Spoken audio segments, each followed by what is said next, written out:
Bonjour chers compatriotes du Congo-Brazzaville. Je m'appelle Patrick Rosenberg. Nous sommes aujourd'hui vendredi 7 juillet 2023. Mes chers compatriotes, la France a placé à la tête du Congo-Brazzaville Denis Sassou Nguesso, un crétin capable de pérenniser les concepts de la franc-maçonnerie, de la France-Afrique, de la délinquance financière par les réseaux mafieux internationaux et du pillage de nos richesses naturelles.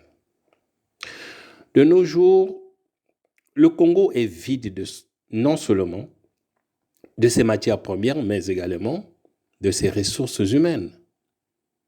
Vous l'avez compris, nous sommes dans un état voyou où l'épiscopat Denis Sassou Nguesso a résolument choisi la fuite en avant pour hypothéquer l'avenir du Congo et de plusieurs générations de Congolais à cause de son désir immodéré du pouvoir. Ce crétin tue et emprisonne tout homme qui ose contrarier ses ambitions d'un pouvoir à vie et ses ambitions d'une succession par son fils bâtard, Christelle Sassou Nguesso, un Christelle Sassou Nguesso qui ne fait même pas l'unanimité dans le PCT, ni dans son clan. Chers compatriotes, à présent, c'est la stabilité politique même du Congo qui est menacée par l'entêtement du paranoïaque Denis Sassou Nguesso qui, dans son obstination suicidaire, n'écoute que les escadrons de la mort de l'armée congolaise. Une armée qui ignore sa mission. Une armée qui est au service d'une famille, de la famille Nguesso, des officiers bidons, comme les Nyangambouala qui passent leur temps à danser. Les jeunes sont en train de chanter. Non, voilà un général qui est là en train de danser. On sent que c'est des généraux qui n'ont pas mérité leur galant. Hein? Des gens comme les Ndenge, ils sont là en train de danser. Des ignorants, ces ex-villageois qui sont passés des généraux parce qu'ils ont tué dans le pool.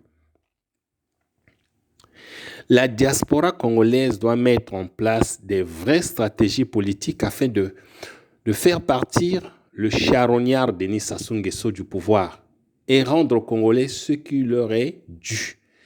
Car les Congolais ne comptent plus sur l'armée d'Emboshi, ni pour leur sécurité, ni pour la protection du Congo. Les Congolais ne comptent même pas sur l'armée congolaise. Ça, ce n'est pas une armée, c'est une armoire des tocards. Le peuple congolais a besoin de liberté au même titre que les Français. Ce n'est qu'à partir de la diaspora qui corrige les incongruités du dictateur Denis Sassou Nguesso qu'une nouvelle nation congolaise doit naître. La diaspora et les Congolais de l'intérieur, comme on peut les appeler en général, sont unanimes à reconnaître que la mauvaise gouvernance, la corruption, l'instabilité politique, l'insécurité, les détournements de fonds publics par les cadres de l'axe du mal sont, entre autres phénomènes, responsables du sous-développement et de la pauvreté du Congo-Brazzaville. La corruption entrave le développement du Congo-Brazzaville. Voilà. Alors, l'espérance de vie des Congolais est de l'ordre de 63 ans. La malnutrition et la sous-alimentation, les mauvaises conditions sanitaires, la mauvaise gouvernance, les épidémies en sont entre autres les principales responsables de tout ce que les Congolais sont en train de subir de la mauvaise gouvernance du PCT. En fait, toutes les définitions proposées montrent du doigt l'abus du pouvoir qui caractérise le fonctionnaire public congolais depuis la prise du pouvoir du PCT par des armes en 1997. La pauvreté est dite chronique quand elle dure plus de 5 années consécutives, souvent intergénérationnelle, c'est-à-dire elle se transmet de génération en génération. Elle est aussi multidimensionnelle dans notre pays, la pauvreté. Alors, les facteurs les plus évidents sont la corruption, les malversations financières, le tribalisme mboshi, l'insécurité alimentaire, les conditions de santé précaires, le manque de compétences des cadres congolais dû à une médiocre formation dans des institutions supérieures du Congo, de formation supérieure au Congo-Brazzaville, et surtout le manque d'opportunités économiques dans notre pays. Dans notre société, la pauvreté est une malédiction qui se transmet de génération en génération. Le Congo-Brazzaville étant un pays pauvre et très endetté, il existe de nombreux districts qui sont encore totalement au XVe siècle. Les cadres congolais ont conscience de très peu de choses. Le comportement des incompétents, des voleurs et de criminels cadres d'Oyo, de Lombo, de Chikapika, de Dou, d'Obuya, de Bundi expose les Congolais à la misère et à la pauvreté. Car les Congolais n'ont pas de nourriture appropriée à manger, ni d'eau potable et d'électricité. Ils n'ont même pas accès à un abri approprié pour se protéger contre les intempéries. Et on nous dit que le Congo sera émergent en 2025. Attendons voir, mes chers compatriotes.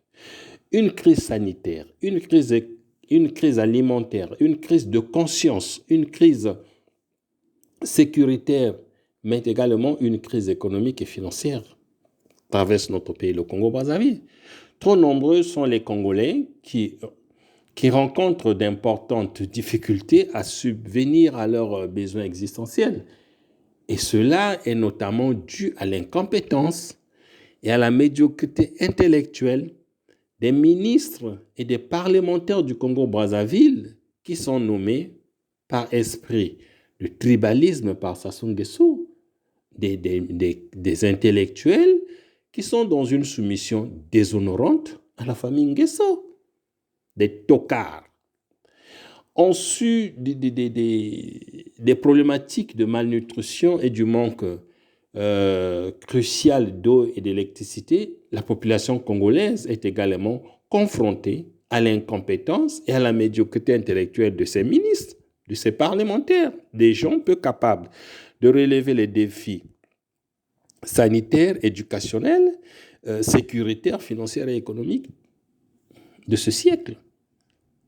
Alors, quels sont les moyens et les compétences mises en place par le gouvernement et le Parlement congolais afin de relever efficacement tous ces défis liés au développement de notre pays? Le Parti congolais du travail à majorité Mboshi a-t-il des compétences capables de développer une nation, à part les voleurs, les médiocres et les criminels que les Congolais connaissent déjà? Ou vous, médiocres, voleurs, incompétents et criminels cadres d'Oyo, d'Obuya, d'Olombo, d'Edou, de Chikapika et de Bundi, quelle explication apporterez-vous à la pauvreté du Congo et à la misère des Congolais après plusieurs booms pétroliers et plusieurs excédents budgétaires que le Congo a bénéficié? Vous, les médiocres cadres de l'axe du mal, quelle explication donnerez-vous à votre essor de la corruption, de détournement de fonds publics, de l'impunité? Quelle est la réaction globale d'autres Mboshi face à ce constat dramatique de la mauvaise gouvernance Mboshi après avoir chassé le président Pascal Lissouba par un coup d'État, soit disons que Lissouba ne savait pas gouverner. Et voilà, les gens ont donné au Mboshi le pouvoir.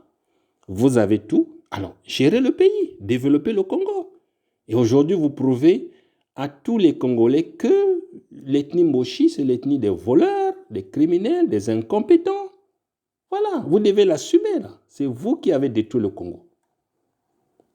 L'endettement a quadruplé et est devenu insoutenable pendant votre gouvernance, empêchant tout investissement dans notre pays.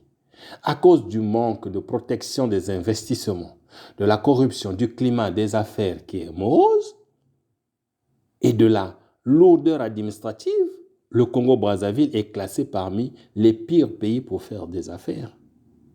Une économie fragile où les transferts d'argent de la diaspora représentent près d'un tiers du PIB, où l'émigration massive des jeunes intellectuels congolais vers l'Occident constitue une menace grandissante pour la relance économique de notre pays. Voilà, mes chers compatriotes, le Congo-Brazzaville aujourd'hui n'est ni un État démocratique, ni une nation, mais une dictature mafieuse régie par Denis Sassou Nguesso et ses dizaines d'enfants bâtards qui exercent un contrôle dominant sur les richesses du pays, sur les affaires de l'État et le peuple congolais, ce qui crée des disparités sociales colossales. Ça crée la misère et la pauvreté dans notre pays. Tous les contrats sont attribués aux enfants bâtards de Sassou Nguesso. Denis Sassou Nguesso et ses multiples enfants bâtards sont de ceux-là que le peuple congolais, conscient dans son ensemble, ne veut ni voir ni entendre parler dans ce pays. Des Nguesso, des enfants bâtards, des diablotins, nés de mères adultères, dont les grossesses ont été conçues dans des chambres d'hôtel. Eux, à leur tour, font d'autres bâtards, d'autres diablotins, dans toutes les villes du Congo. Une famille Nguesso de bâtards de génération en génération, du père, du grand-père au petit-fils, une vraie peste pour le Congo. Les Congolais vous attendent, vous les enfants bâtards Nguesso là, vous attendent de pied ferme au tournant de l'aventure de votre père Sassou Nguesso, lui dont l'autorité vient de Dieu. Pourquoi il a peur de quitter le pouvoir? C'est Dieu aussi qui prépare Christelle Sassou Nguesso, peuple congolais. Le peuple congolais est le peuple le plus idiot d'Afrique centrale, voire d'Afrique. Un peuple qui accepte tout, même une succession, du père au fils. Et ils ont comme argument, toute autorité vient de Dieu. Mais vous êtes bête, le peuple congolais. Vous pensez qu'une autorité qui vient de Dieu peut vous faire souffrir comme vous souffrez là? Avec vos pasteurs que Sassou Nguesso a donné de l'argent pour vous endormir avec des discours, toute autorité vient de Dieu. Attention, vive le Congo-Brazzaville, vive les Congolais, vive la diaspora congolaise. Je vous remercie, Patrick Rosenberg. Au revoir, à la prochaine.